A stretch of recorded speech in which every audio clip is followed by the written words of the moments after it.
Tumanggi sa inspeksyon ng pulis ang puting sedan, umalis ang driver at bumilis, hinabol ng pulis, sunod-sunod ang paglabag na counterflow at dumaan sa pula. Huli bumangga sa itim na kotse, tumalon pa ang driver at tumakas. Huwag tumakbo. Tumapa ka.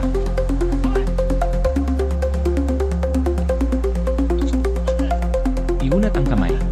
Mariing sinupil ng pulis, inaresto ang driver na tumakas matapos makabangga. Gabi sa mga lansangan ng Tauyuan, nagkaroon ng habulan at aksidente. Nagpapatrolya sa Sanmin Road Section 3, natukoy ang nakauna sasakyan, nang makita ang pulis kinabahan ang driver, agad pang bumilis at tumakas.